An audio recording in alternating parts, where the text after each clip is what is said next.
Hi. Before I start this story, I would like to say that I had no intent of sharing this with anyone. I planned to do what I had to do and be done with it. Forget about it. Forever. Now, I'm not a violent person, or at least I wasn't before all of this happened. I'm sitting on the roof of some old ass building in the middle of fucking nowhere. I haven't seen a human face in a good week. I've literally been living off of scraps I bought before I fell off the face of the earth. But that is beside the point. I feel like if I don't tell anyone this story, then I will go insane. People need to know what the fuck is out there, and how there are people that will change your life forever and not even give a shit. So, on to the story. My name is Mason Hackworth. I'm a 34-year-old man who used to be a firefighter for my own town. I prefer to keep my former place of residence a secret so I can protect the identity of my former friends and family. About 1 year ago, I had recently married my wife. Her name was Elizabeth. I would call her Liz because I knew it would irritate her. She was my high school sweetheart, and I just knew that one day I would get on one knee and ask her the most important question a man would ask. When she said yes, I was ecstatic. I had never been more excited for anything in my entire life. When the wedding day came, and I saw her walk down the aisle, her father next to her, I knew my life was about to change.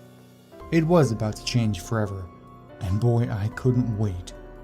About a week after the wedding, we were living with her parents while we looked for a house.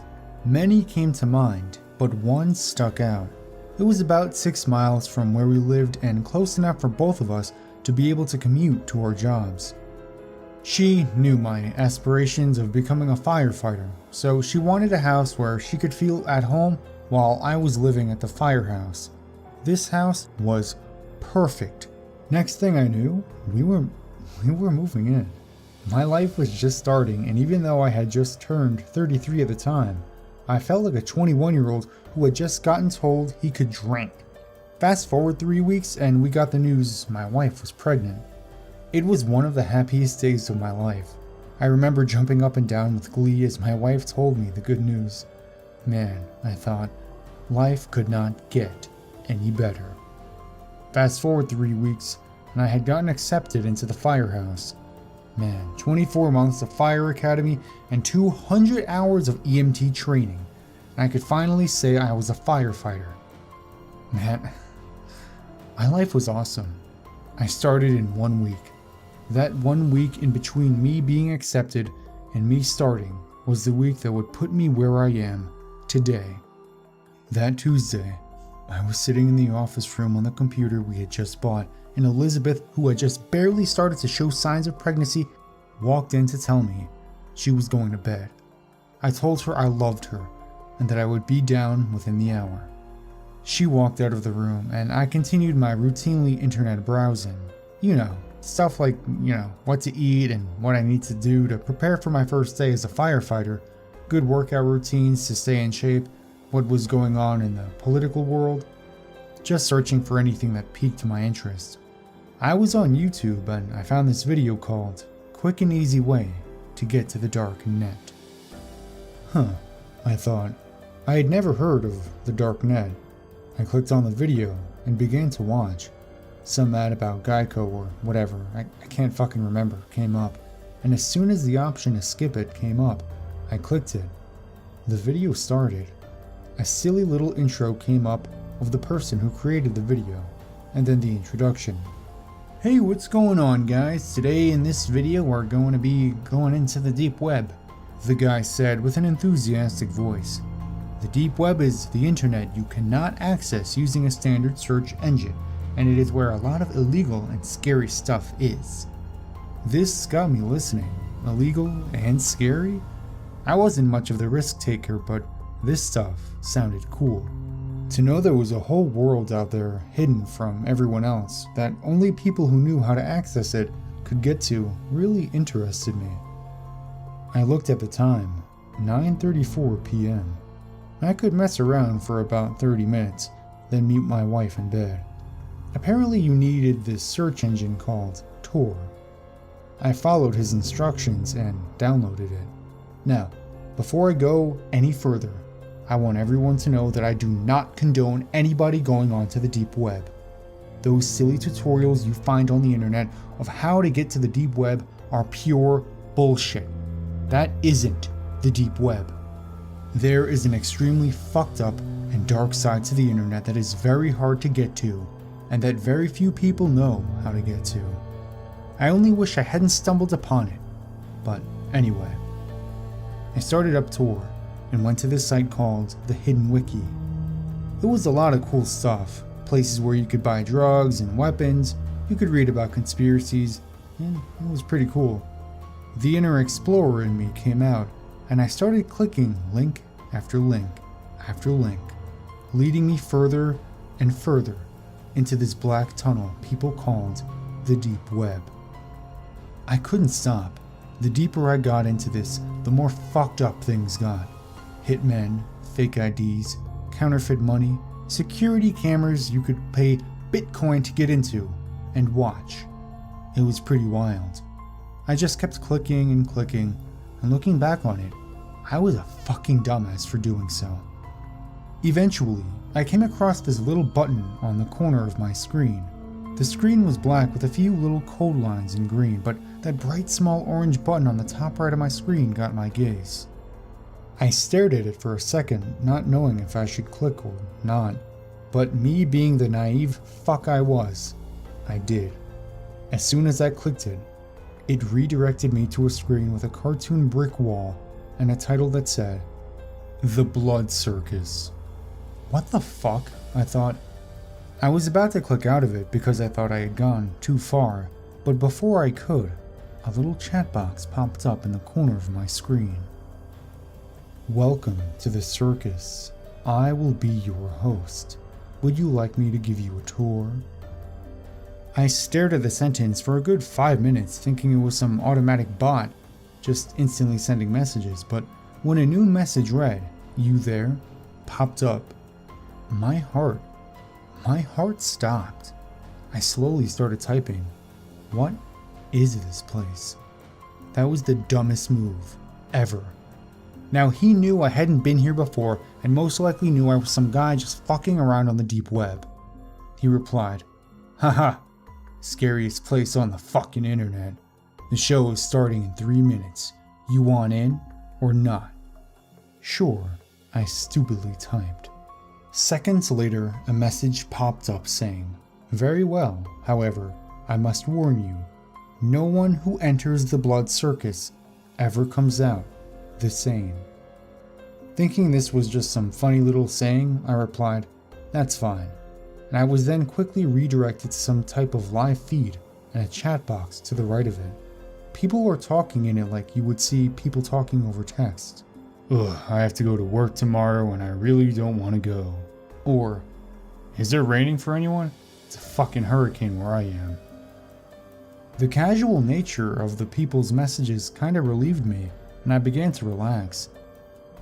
Suddenly, the live feed window came on, and in shitty 240p quality, it showed a man dressed in all black with a skull mask on, leaning close in to the camera. People in the message box started showing their excitement as to what was going on, and I'll be honest, I started to get a little confused. The man on the camera stepped back, revealing they were in some cement underground bunker basement looking thing, and there was what looked like to be a piss and shit in the corner of the room. In the center of the room was someone blindfolded and tied up. They were bloody and on their knees. They looked like they had been tortured. The quality was very bad, but from what I could tell, he wasn't even that old, 15 at most. "What the fuck?" I said out loud. I began to tense up. In hindsight, I should have closed it and just been done with it, but I didn't. The man in black, with the skull mask on, leaned over the boy and pushed him forward, landing him on his hands and knees. He was ass naked, and he let out some kind of a moan of desperation and pain. He was muzzled, but it sounded like he was saying the words, "Help me, God. Please, help me." The man in black proceeded to unbuckle his pants and started fucking the boy. the boy let out muffled cries for help and screams. I was in shock. People in the chat cheering him on, giving instructions of what he should do next. What the hell is this place? I snapped out of my shock and began frantically trying to close out whatever the hell I was watching. Nothing happened. I clicked the exit button well over 100 times. I tried to task manager my way out of it, but it wasn't even showing up as one of my tasks. I was literally being forced to watch the horror that laid before me. The man in black thrusted his hips back and forth as the boy was screaming for help. Did people have no sympathy? What is this? All of a sudden, the man stopped and looked up at the camera. He walked over to it and looked at it closely. What's the rush, Mason? I stopped trying to close out and I froze. I looked at the screen. I was trembling, but other than that, I was paralyzed with fear. The man on the screen tilted his head and said, "Going somewhere?" That was it. I was gonna get out of this one way or another. I reached around my desk and pulled the power cord, grabbed the computer and the monitor, went out back and burned them in our driveway. I went back inside, and to my surprise, none of the noise had woken up my wife. She lay there in the bed, asleep. I stood in the doorway and looked at her for about 10 minutes before crawling into bed. I looked at the time on the digital clock next to the bed. It was 3 in the morning. I stared at the ceiling, wondering what I was going to tell my wife about the burnt computer in our driveway tomorrow, because there's no way I was going to tell her I watched a teenage boy get raped, and then my name gets spoken out by some stranger. That was the last thing I remember before waking up the next morning to sounds of pots clinking in the kitchen. Liz was up making breakfast. Everything seemed normal. The sun was shining, I was alive, and my wife was in the kitchen. I got up and went into the kitchen. "You look tired. Are you okay?" my wife asked. "Yeah, just had a hard time sleeping last night. I'm fine though." "Well, alright. I'm making eggs, so sit down and I'll get my big strong firefighter a plate, okay?" I sat down, and within the minute I had a nice, steaming plate of scrambled eggs in front of me. She sat down next to me with some coffee and started to complain to me about what all she'll do today and how she should just quit her job and find another thing that makes her happy. I must have looked weird because she shook my shoulder and said, "Hey, are you sure you're okay? You're acting strange." I looked up at her with a concerned face and sighed. "It's nothing, honey. Just kind of a bad dream, and it woke me up. I had a hard time falling asleep. Thanks for being concerned though. I love you." She smiled, rubbed my back and said, "I love you too. I'm here if you need anything." I looked at her and smiled and began to eat my eggs. As soon as I was done, I told her I needed to run to the supermarket to pick up a few things we were running short on and that I would be back in a bit. She said okay, and I was on my way. At the supermarket, I had some time alone to really sit back and think about what I had saw last night. I knew the internet wasn't always the prettiest thing out there, but to know that shit like that actively went on in the hidden corners of the web that not a whole lot of people knew about made me physically sick to my stomach. Then I realized something that made me almost throw up. I remember the guy on the YouTube video saying how important it was to protect your IP on the deep web so people couldn't find out your information or where you lived. I didn't even think about protecting my information. Oh shit. I thought, now some sick fuck probably has my information about where I live and could potentially do harm to me, or even worse, against my pregnant wife. I didn't even purchase what I had picked out at the store. I left my cart in the middle of the aisle and sprinted to my car.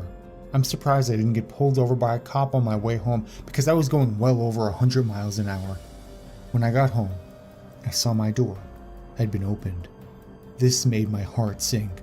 Goosebumps the size of golf balls popped up on me, and I slowly made my way into the house. What I saw made me drop down to my knees. My wife, or what was left of her, scattered on the floor. Intestines, lungs, her heart, all in different places.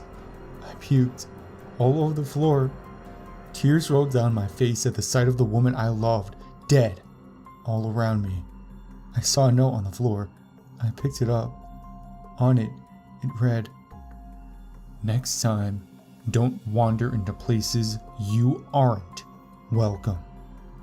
I puked a second time. That bastard did this.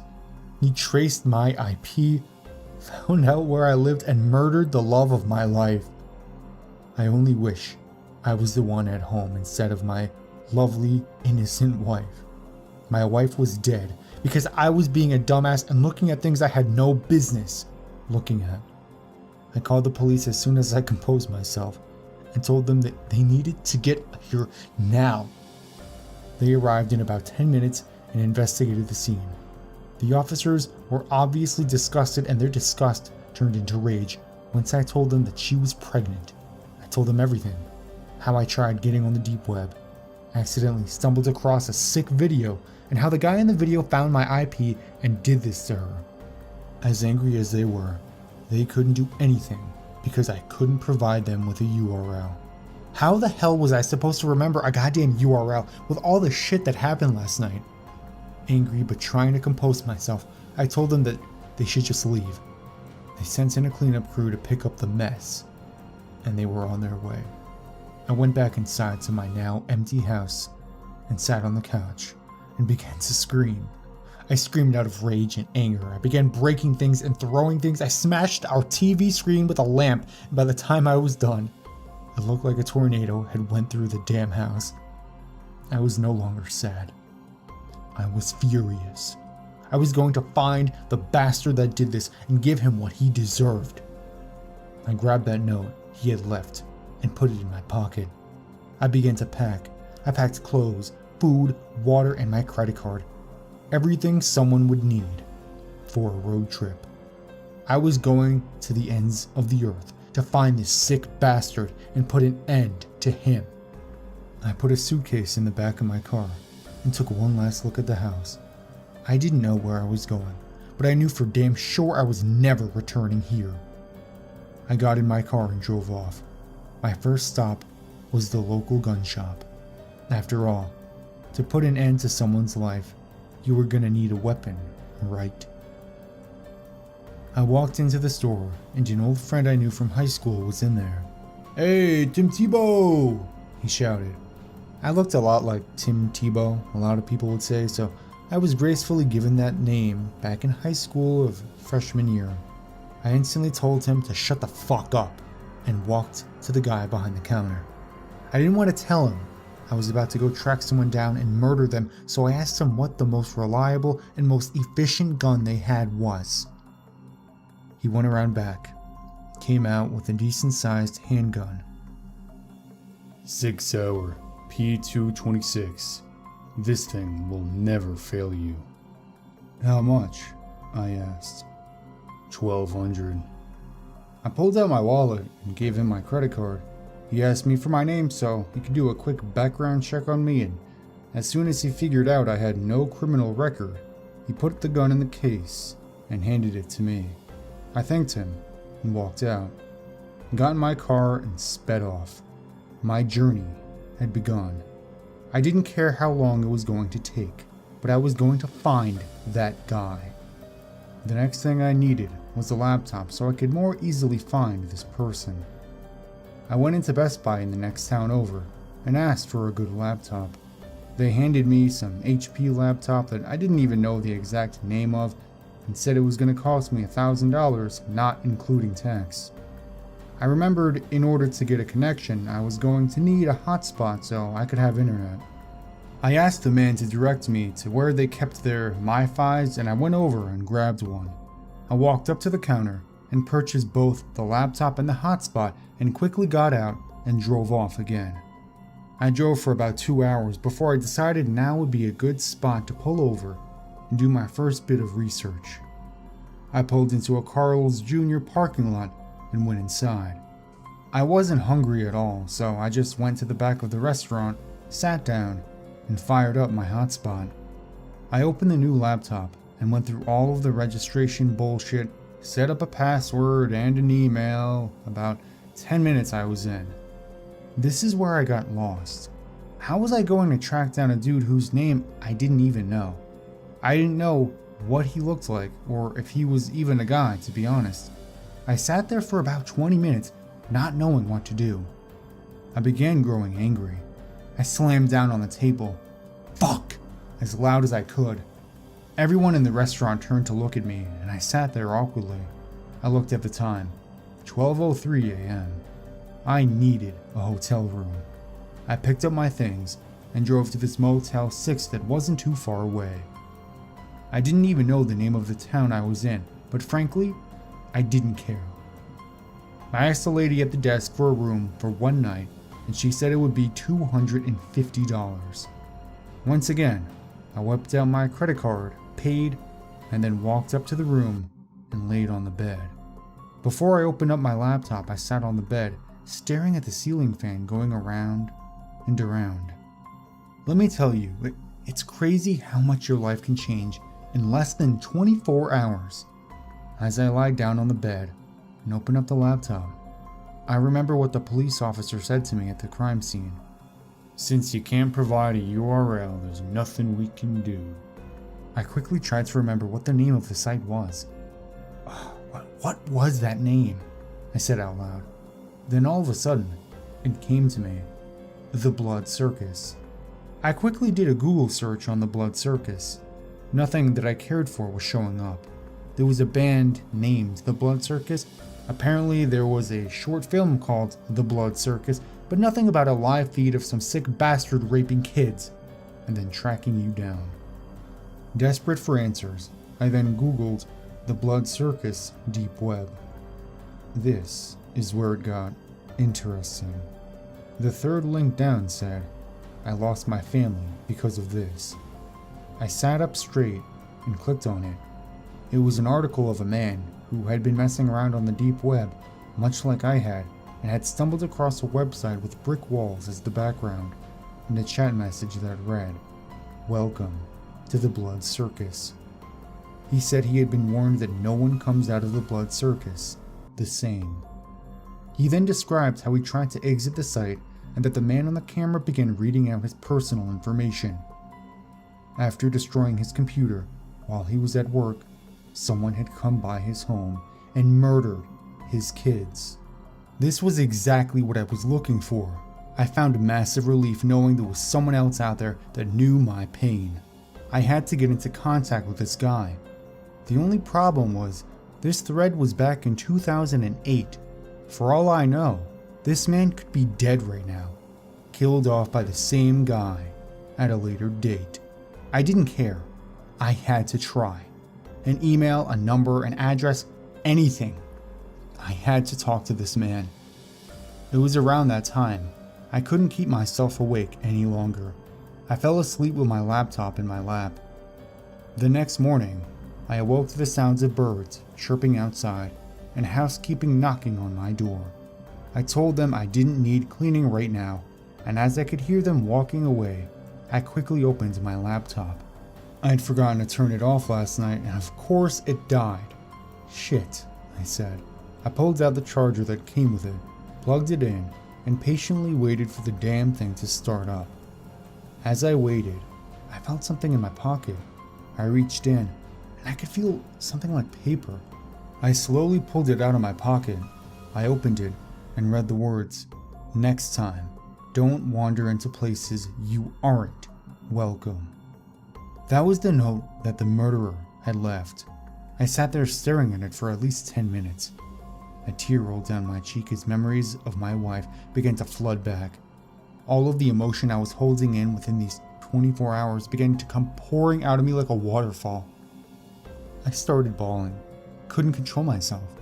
I'm not much of the crier, but I sounded like a baby begging for its pacifier. The memories were they were too much. The time we first met at the fair back in 1997. The time I asked her to be my girlfriend in front of the theater about 2 months later on a Friday night. The time her grandmother passed away due to leukemia, and how I never left her side during that whole ordeal. the time I got down on my right knee on the pitcher's plate at that Red Sox game. Fuck, I said.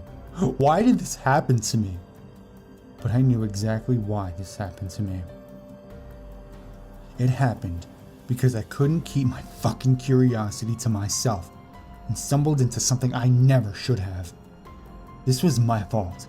All of it. I couldn't blame that man that murdered her for my negligence. He was simply protecting his own ass. I then remembered I made a promise to find that sick bastard that was responsible for my wife's death and end him. I looked to my right and into my reflection in the mirror. I stared at myself for a good hour before even moving my head. I looked at the gun in its box next to my suitcase. Like I said, I had vowed to find that man who caused the death of my wife and kill him. And well, I already had. I slowly walked over and picked up the box. I opened it and stared at the black handgun with 2 magazines of ammo in the box as well. The words, Sig Sauer, professionally engraved on the side. I picked it up out of the box and loaded around. I cocked it around and started staring at myself in the mirror again.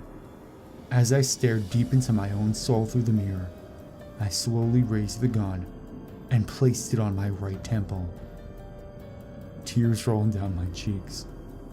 I had found the man that had caused my wife to die. On the bright side, I would see her again soon.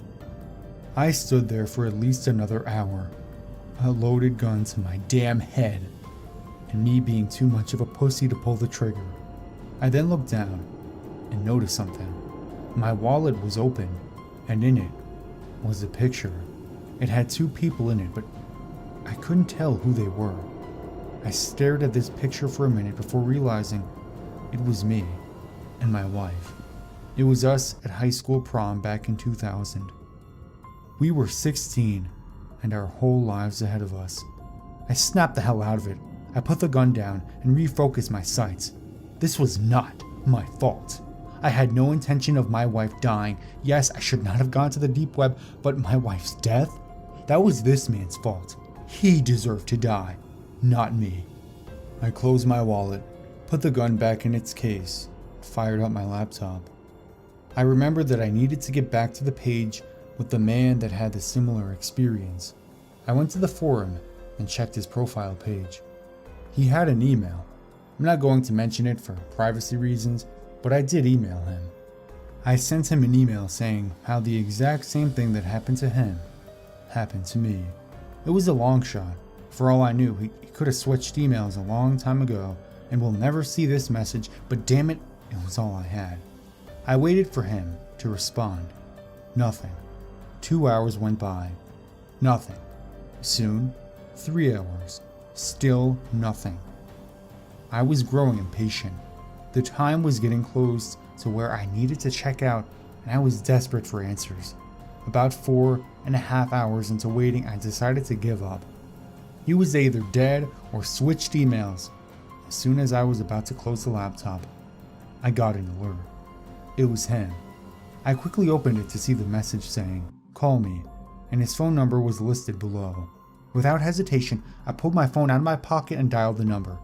It rang for a minute, but after about the 4th ring, I could hear the phone pick up. "Hello?" said the voice. He had a deep voice.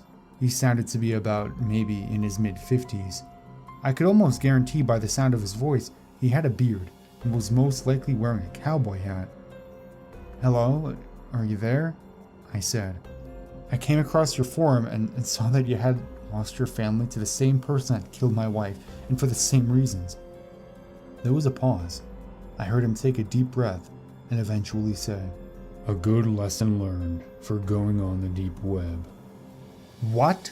A good lesson learned? What? I was about to scream at him, but I quickly realized this could be my only chance of finding this man. I calmly asked, "I'm looking for the man that did this. Did you try looking for him?" "You'll never find him.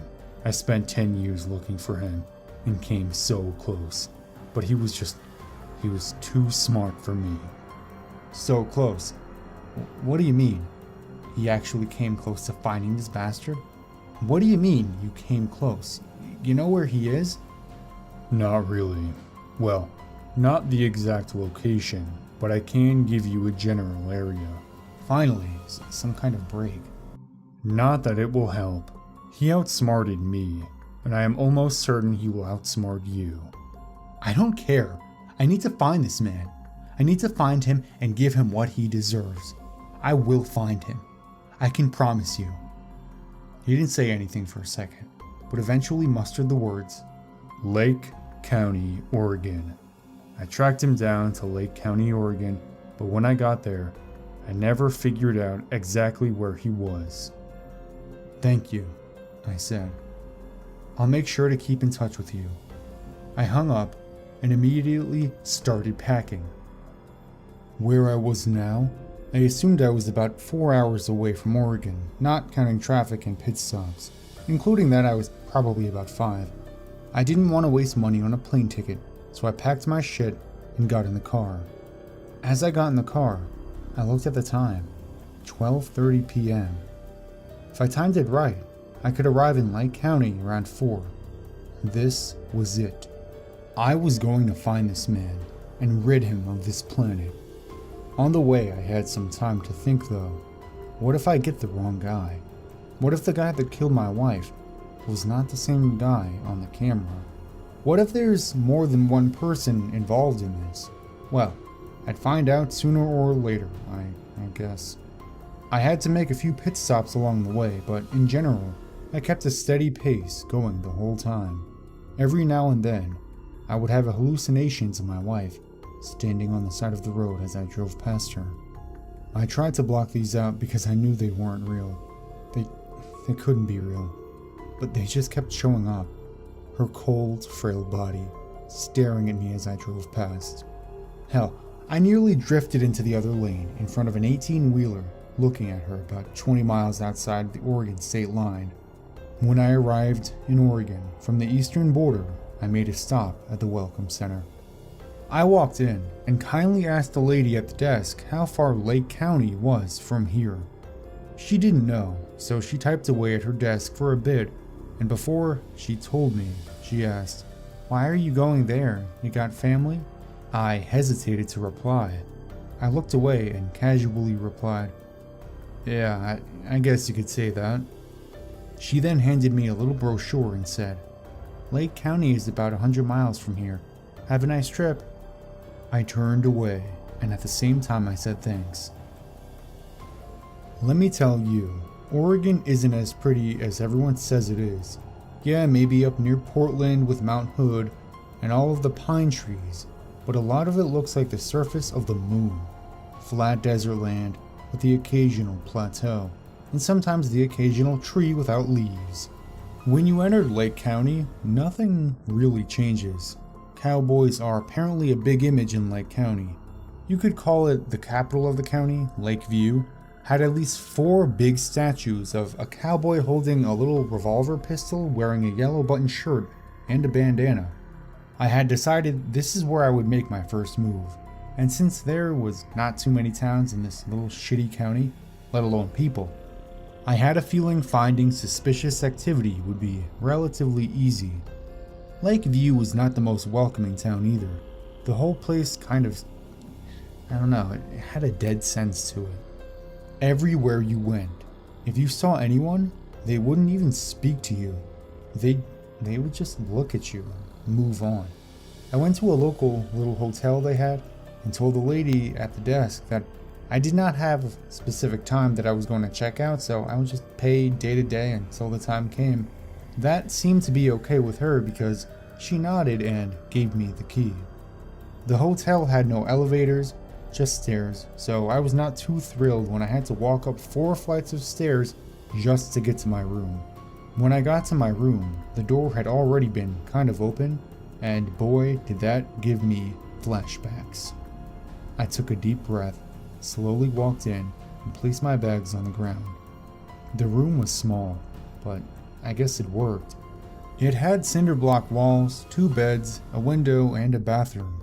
As I unpacked my things, I started thinking about what I would do. People in this town seemed simple, not a whole lot going on in their lives, so someone doing vile acts such as raping children would stick out, right? Ha, fucking wrong. For 2 days, literally nothing happened. I walked around the town looking for anything I could find. I knew there were other little towns, but I needed to focus on this one. I was not about to leave this town until I had searched every single inch of it. Maybe it was the fact that I didn't show up to my first day of my job I had worked my ass off for, or maybe the fact that I didn't attend my own wife's funeral. But around a week and a half after I had left, I guess people back in my hometown started to wonder where I was. I would get texts from buddies of mine saying things like, "Hey, no one's heard from you in days. You okay?" Stuff like that. Hell, I even got an article in my town's local paper. Man goes missing shortly after wife is killed. Some people thought I had committed suicide, but wouldn't they have found the body? Others thought I had just run away, and in a sense, I did. But not for nothing. Boy, things were getting boring in Lakeview. So far, I had nothing. Walking around day to day, hoping I would stumble across some miracle. But nothing ever happened yet. I was about ready to move to the next town over when at about 6 p.m. that night, I got a knock on my door. I stood about 12 feet from the door, not knowing if I should answer or not, but when I heard a second knock, I decided to open it. I took a deep breath as I slowly placed my hand on the doorknob and turned it to the right.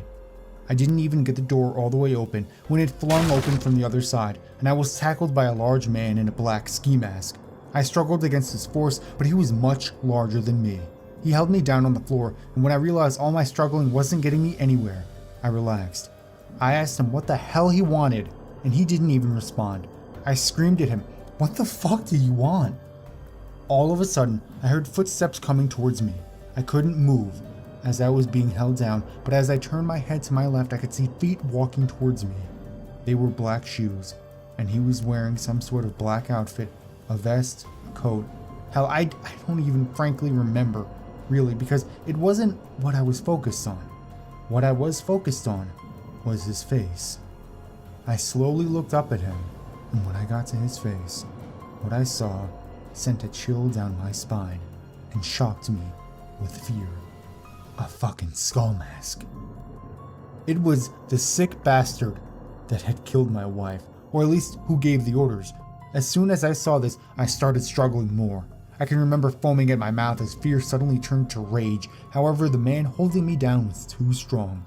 No matter how hard I struggled, the man just used more force. All I could do was listen.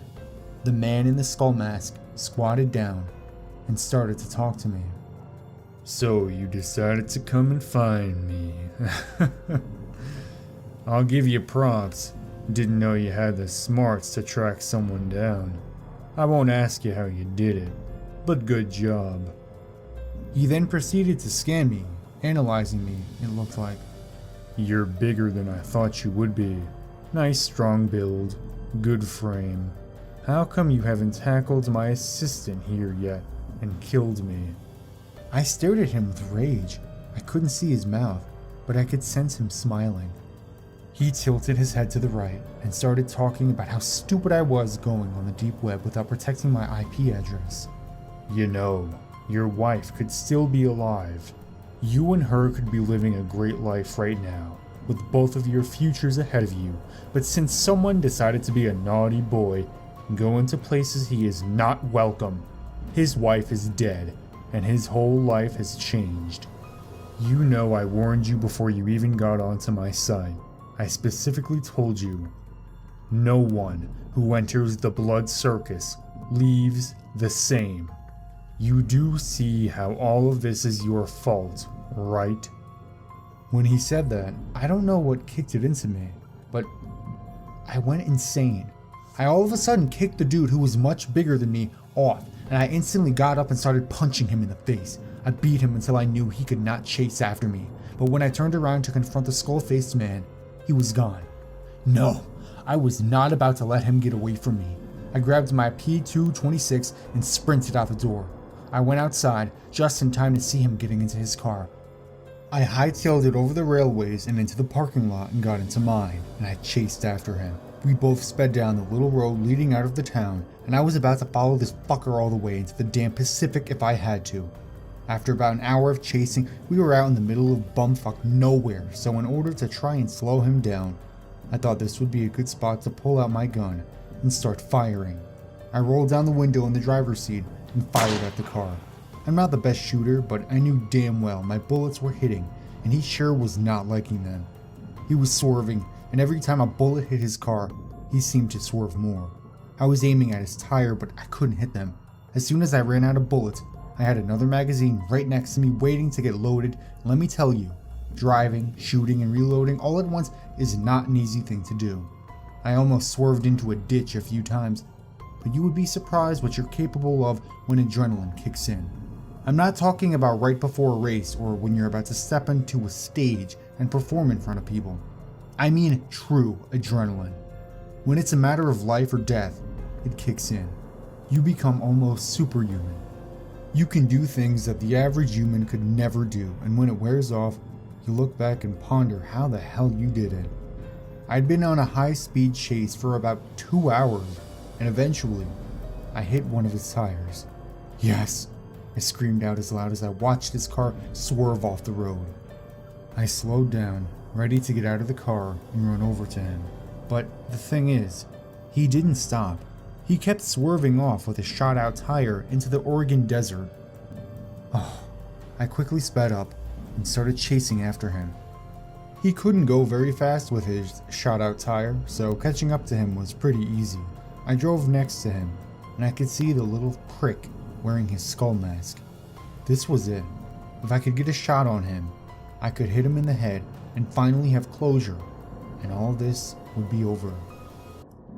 I held my gun towards his car and aimed at his temple. I took a deep breath, a long, deep breath. That's the last thing I remember before waking up in the hospital. I remember slowly opening my eyes and seeing nurses walk around my bed. "Good morning," one of the nurses said. She looked young, like maybe 24, 25. She had long red hair and was pretty good looking. Where am I?" I slowly muttered.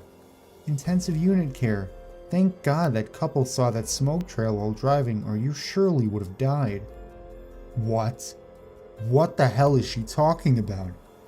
"No, tell me what happened to me," I said in a stern tone. She looked at me with a kind of surprised look. She took a quick glance at the other nurse in the room, and then back at me. "You were found in a ditch in the middle of the desert inside your smoking, totaled car.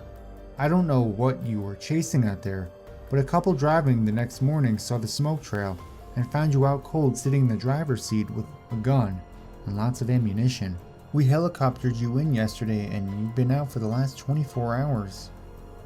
It took a minute to comprehend what had happened. "I let him get away," I said. "Excuse me?" the nurse said. "I let him get away. I let him get away," I heard myself saying over and over again. I quickly got up, ignoring the immense pain I felt in both of my legs, and kept saying it louder. "I let him get away." Tears were rolling down my face. "Sir, please sit down," the nurse yelled. They had to send in a bunch of men to wrestle me down to the ground. "I let him get away," I kept screaming. That was the last thing I remember before slipping off into a deep, deep sleep. Lights. All I remembered seeing were lights. The muffled voices of people talking to me but not being able to understand what they were saying. Drifting in and out of this mysterious void that kept me trapped within its grasp, just enough for me to see the other side, but not able to get to it. "Are you with us?" is what sprung me out of the void. All I saw were 7 nurses and 3 doctors standing around my bed. One of the doctors leaned closer to me and said loudly, Mason, can you hear me?"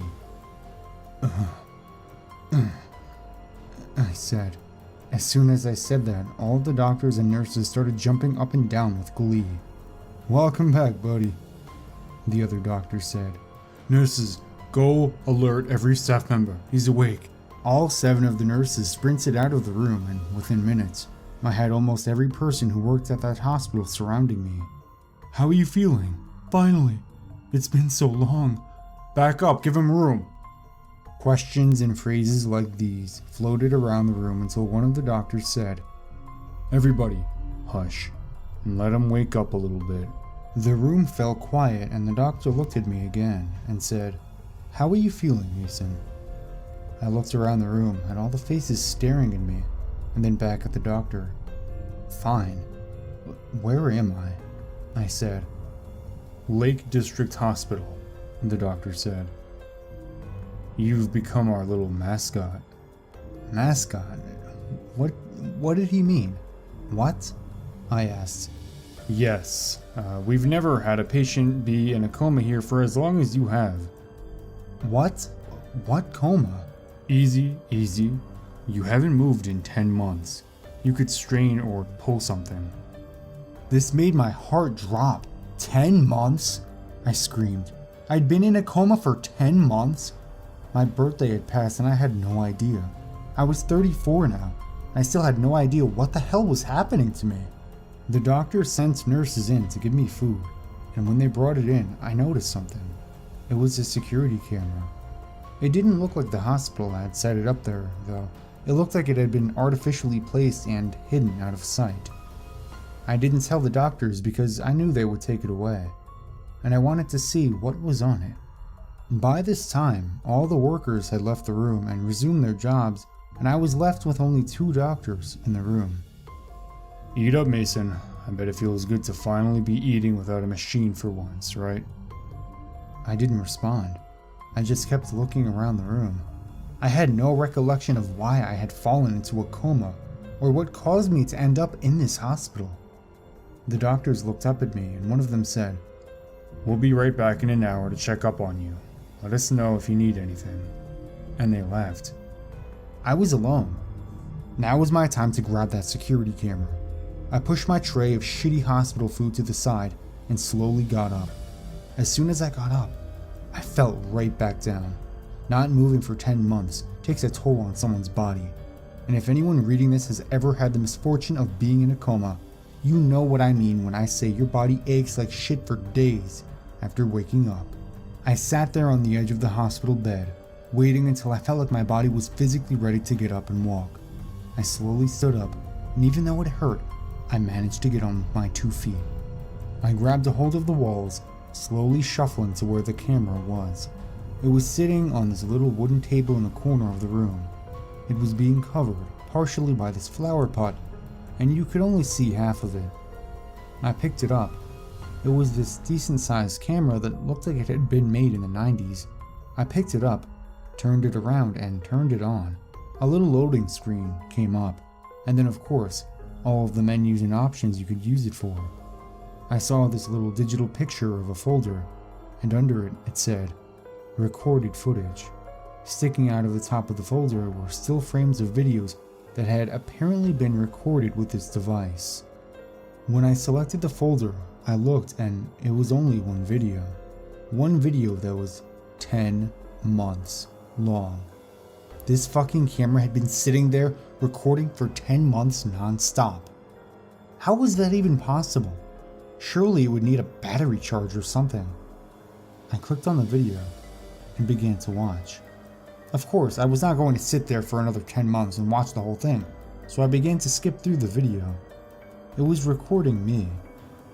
The whole 10 months it had been recording me in a coma and had not moved.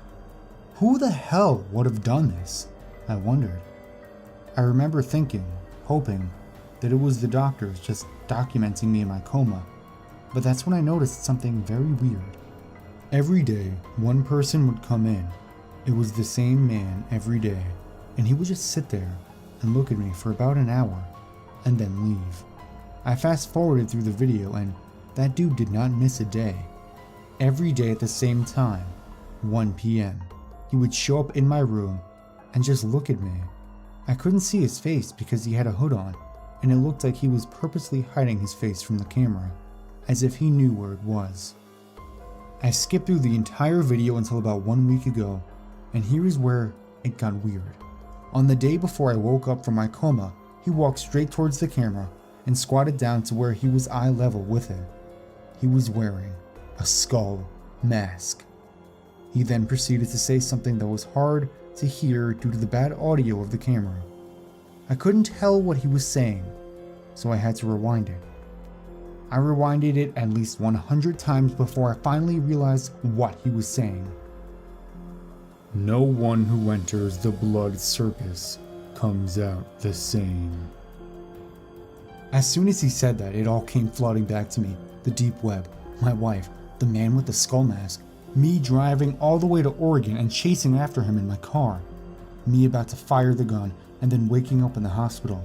It all came to me so quickly I nearly collapsed. That sick bastard that had murdered my wife came to visit me every day when I was in a coma.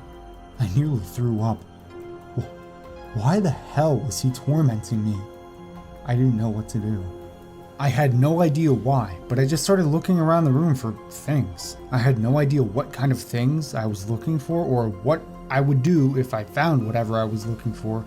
After 20 minutes of searching for whatever the hell I was looking for, one of the doctors came in. This one was different from the other two that had been in earlier. He was short, kind of portly, but had this deep, raspy voice that kind of spooked me. Up so quickly, I see. Why don't you sit down? We need to make sure everything with you is okay, physically and mentally. I can't remember what happened much after that though. It's weird. All of this stuff I can remember to a T, but the week between that doctor coming in and me finally getting released from the hospital is all a blur. I remember getting released. All the nurses and doctors waving me goodbye and sending me out with balloons. Some had tears of joy in their eyes. It was quite weird, but I was just glad to be the hell out of there. But then, it was time to get back to work. The doctors had given me all of my belongings, such as my wallet, which had my credit card and laptop that I guess they had found in the hotel room. I had no car though, and I didn't know how I was going to get around. I was never one to steal, but that was the old me. This me was out for one mission, and to find the sorry bastard that killed my wife. I knew what I had to do if I wanted to catch this bastard, and that was to steal a car. The hospital was right in the middle of Lakeview, Oregon, so finding an unoccupied car was not hard at all. And with my skill of lock-picking through firefighter training, getting into a locked one would be easier than ever. The first car I saw was a 2014 red Honda Accord parked outside of this store called True Value Hardware. That was the one I thought. I quickly ran up to it, and thank God that this town had a total of like 2 people. Obviously an exaggeration, but you get my point. Or else everyone would have surely seen me. I pulled out a spare paperclip, I had my wallet, straightened it out. It took me about 5 minutes to finally pick the damn thing, but when I did, I got in the car, and to my luck, the dumbass owner had left the keys in the ignition. Without thinking, I turned it on, put it in reverse, backed up, put it in drive, and quickly sped off. The first place I was headed to was the first gun shop I could find. I had lost my pistol in the crash, and I was going to need another one. No, screw a pistol. I was about to get a damn assault rifle. The only gun store in Lakeview was this small one called Stewart's Firearms and Supply, so when I found the address, I quickly drove to it and went inside. As I walked in, a tall, slightly overweight man with a mustache greeted me. I told him that I was going to need the best damn rifle he had. "Oh, what do you need it for?" he asked, concerned. I thought for a minute. A burglar broke into my house last night, and I want an effective gun to protect myself in case something happens again. He nodded and came back out with a wicked-looking gun. Mossberg 715 T Tactical, shoots a 22 and it's semi-automatic. I handed him my credit card, and after once again a background check, he put the gun in the box and gave me 10 magazines of ammo, free of charge.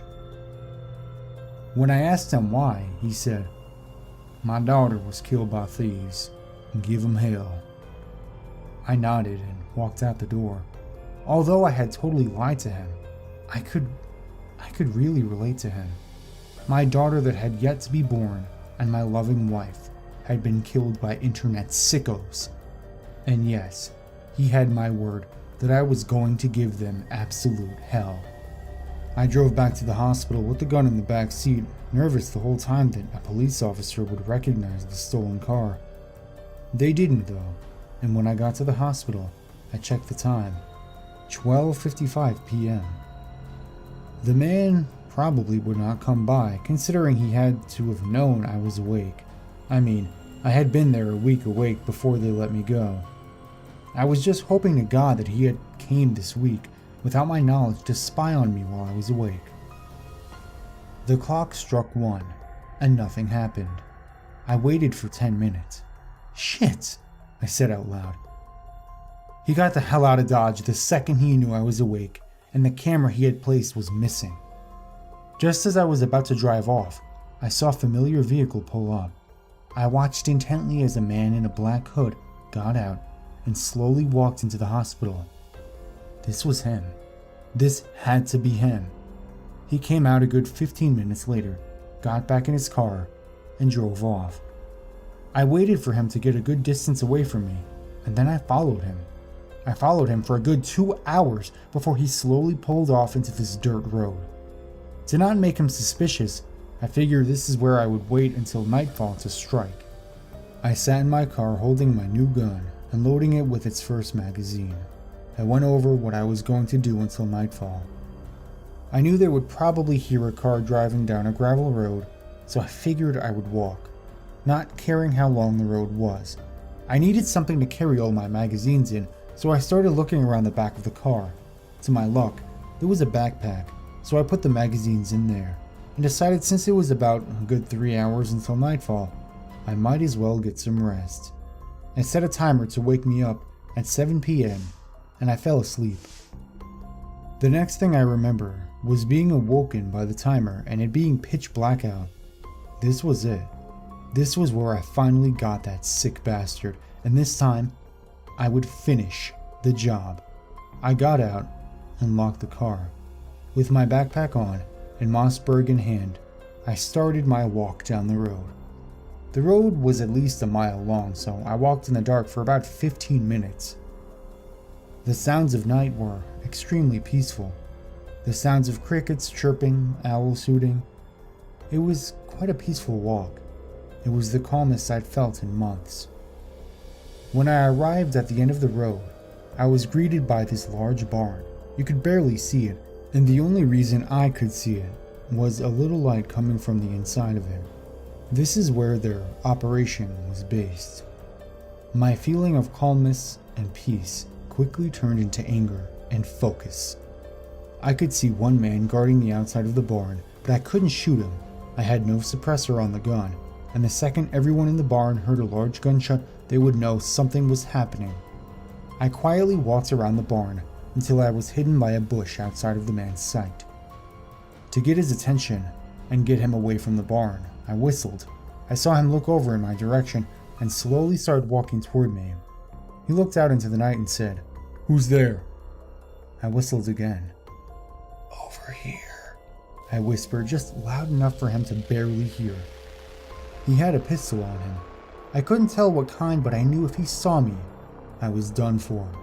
He was about 5 feet from me, and just as he took another step, I lunged out and tackled him to the ground. I muzzled his mouth with my hand so he wouldn't scream and started punching him in the throat. I continued to do this until he started coughing blood all over me, and then eventually stopped breathing. I got up off of him and examined the scene. I had only killed one person, and it looked like I committed a mass murder. Blood was all over me. This was just the beginning, though. I slowly peeked around the barn, and it was empty. However, in the middle of the barn was a metal hatch door that led underground. I walked over to it and ever so quietly opened it. All I could see was a ladder leading down to pure darkness. I slowly started climbing down, trying to be quiet as ever, and every noise I made felt like the loudest noise I had ever heard. And when I reached the bottom, I could barely see. The only reason I could somewhat make my way through the pitch black tunnel was a small light at the very end of it. As I got closer to the light, I could start to hear voices, laughter, and whoever all was in there sounded like they were having the time of their lives. I slowly peeked around the corner and saw 4 men. 3 of them were watching as the other, the man in the skull mask, mutilated the dead corpse of a cow hanging from a meat hook. I could see a camera.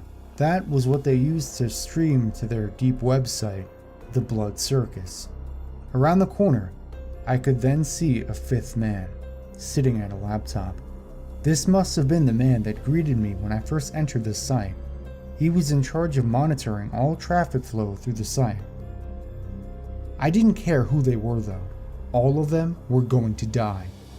I gripped my gun tight, took a deep breath, and then quickly spun around the corner and fired my first shot at one of the men watching. He fell to the floor, dead. No time to think though. I quickly fired a second bullet at another one of the men watching. I missed, but without thinking, I fired another bullet that hit him square in the skull. The man at the computer had ducked under the little table he was sitting at, and I quickly put 4 bullets into that bastard. 2 left. The man in the skull mask, and another one of the men that was watching.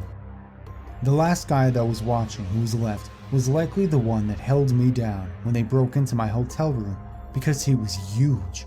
He ran towards me, and I quickly fired 2 bullets into his stomach. This didn't stop him though. He ran toward me and grabbed me by my throat and slammed me against the wall. My adrenaline was pumping. I kicked him in his crotch and headbutted him as hard as I could. He fell backwards, and me being dizzy from the headbutt, I disorientedly picked up my gun and fired a bullet into his neck. No mercy. The only man left now was the man in the skull mask. He was standing in the middle of the room, looking at me. Well, well, well. Congratulations. You caught me. I must say, I'm impressed. I didn't expect you to find the camera I'd set up, and surely did not expect you to somehow find out where I operated. It's funny, you know, several years of doing this, and I'm just now being caught. And not by the FBI, or the CIA either. By you, some nobody. Well, go ahead, do it. Send me to the same place your wife is. I looked at him. But you're going straight to hell. He tilted his head and said, I know. That really got to me. My wife was not in hell. I ran at him and tackled him. I punched him in the face several times. I then ripped off his mask. This was the first time I got to look at his face. He had a small trimmed beard and long curly hair. He looked Jewish, but I know Jewish people wouldn't be as sick and twisted as him. I held the barrel of my rifle up to his forehead. Go on, you've earned it, he said. He closed his eyes, waiting for the bullet. No. Oh no. I'm not gonna just kill you and be done with it. I'm gonna enjoy every second of this. I'm gonna make you suffer, just like you made my wife suffer, and all of your victims suffer. I then turned around and realized the camera was still rolling. The people watching had seen everything. I smiled. You all want a show, I said to the camera. I walked over to the laptop and looked at the live chat. The chat was blowing up with messages like, oh shit, kill him. Didn't expect to tune into this shit show. I walked over to the man and grabbed him by his neck. I took the mutilated cow corpse off the hook and hung him there by his back. As the hook went into his spine, he moaned in pain, but was still smiling. He seemed to be enjoying every second of it, even more than I was. I asked him, you got a name? He looked at me and slowly sputtered. Rory. Alright, Rory, you want this quick, or do you want me to drag it out? He laughed. Do whatever the fuck you want. Now, before anyone listening to this continues, I warn you that it gets pretty graphic, so if you don't have a strong stomach, I suggest you quit here. Anyway, I grabbed a pair of pliers he had sitting on his table of tools and began to break all of his fingers, one by one. I then did the same to his toes. I ripped his pants off and cut his dick off with his scissors and smashed his balls with 2 rocks. I was going to make him suffer just like my wife did and every innocent soul he had brought in here. I cut slits in his legs and stuck the blades of knives down them. I set his hair on fire. Anything you could imagine, I did to him. He was still barely clinging to life at this point.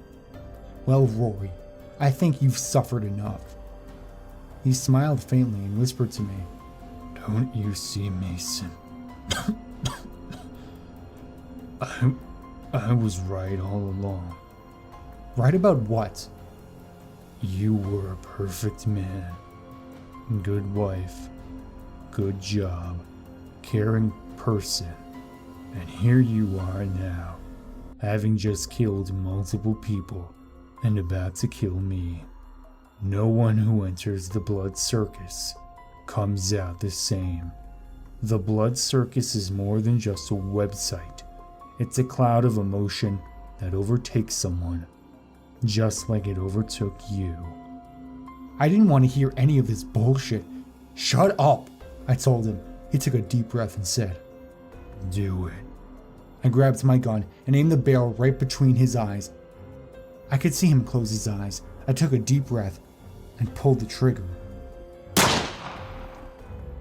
His head flew backwards and then lurched forwards. His eyes closed with a big, gaping hole right between them. Brain matter sprayed against the wall behind him. I breathed out and stepped in front of the camera. Thank you for tuning in to the Blood Circus. Unfortunately, this will be the last live stream that will be airing on here. Thank you for all your support. From there, it was pretty much a blur. Me walking out of the barn, walking down the road, not even getting back into the stolen car, just walking. Walking down the empty highway in the middle of nowhere in the middle of the night. I remember seeing this vacant building in the middle of a field and sleeping there for the night. I then remember waking up the next morning and climbing onto the roof of it. I remember thinking about what had happened. I remember pulling my laptop out of the backpack with my ammunition in it and start typing this story. And here we are now, sitting on the roof of this abandoned little building in the middle of nowhere, Oregon. I'm thinking about what Rory had told me before I killed him. He was right. I had changed. I was no longer the same Mason Hackworth I was when I set off on this journey. What should I have expected, though? After all, no one, and I mean no one, who enters the Blood Circus comes out the same.